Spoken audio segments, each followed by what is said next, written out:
Continuamos en Camino a los Pinos, están en la pantalla nuestro correo de voz, nuestro Twitter y Facebook para seguir en contacto con ustedes. Y estamos comentando con el embajador Juan José Bremer estas transformaciones importantes de la Europa del fin de siglo y que es también el fin de la Guerra Fría. Si nos permiten, vamos a ver este trabajo preparado por el equipo de Camino a los Pinos y Efecto TV para ilustrar esta transición histórica.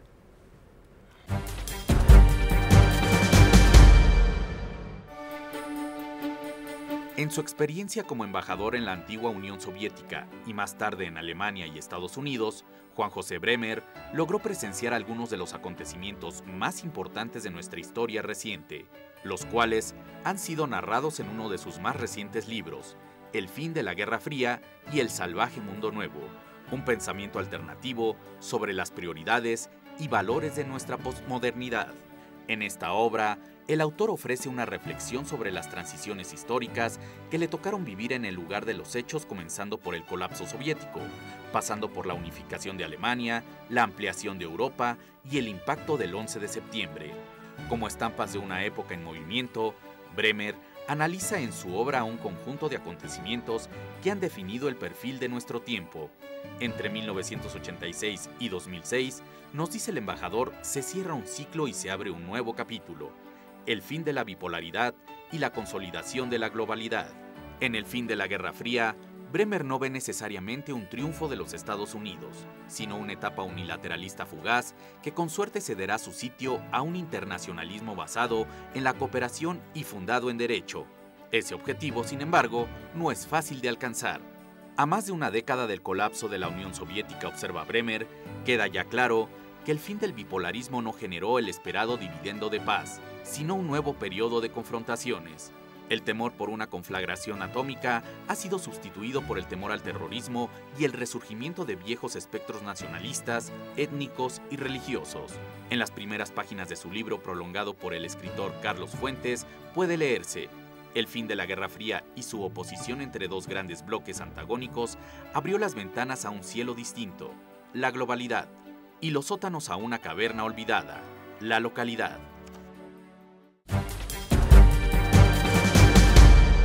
Pues esa es la transición en Europa y es también una transición ideológica, Julián.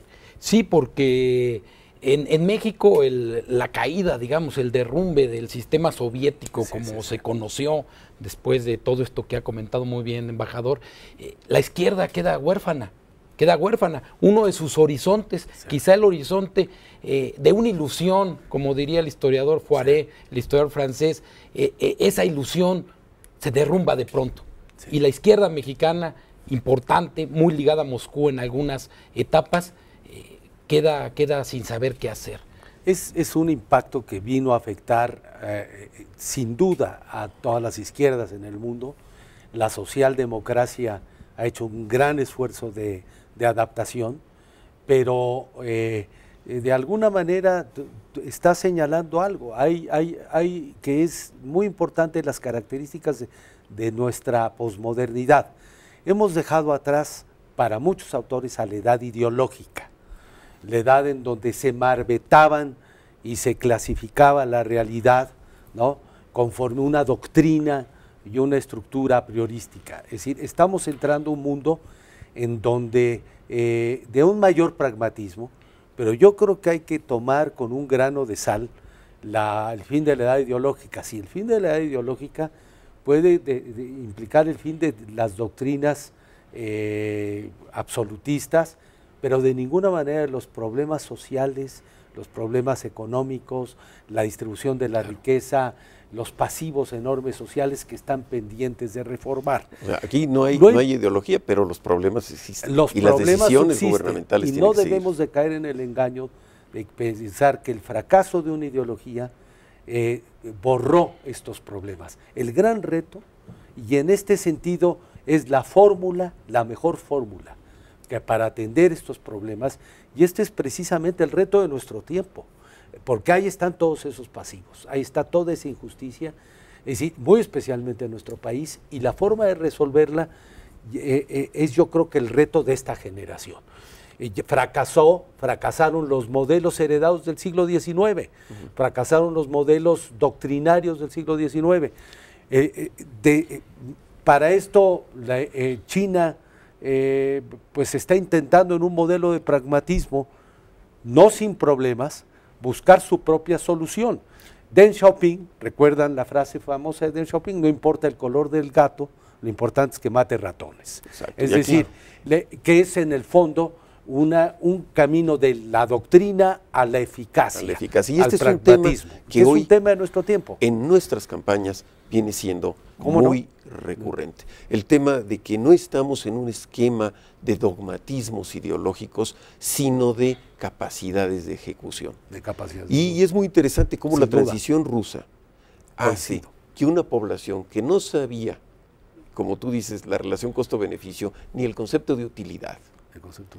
Y por supuesto el libre mercado que maneja precios con esos dos criterios, haya transitado con una rapidez, igual que las economías de Europa del Este, a la economía comercial. Claro. Y yo pienso, Juan José, y esa es una parte que tú has insistido mucho, que la inversión de un gobierno en darle fortaleza cultural a su pueblo, le permite a ese pueblo adaptarse a las realidades de su mundo. Sin duda. Y ahí la cultura juega un papel fundamental. Lorenzo, yo no creo que haya mejor inversión en cambio social que la educación y la cultura.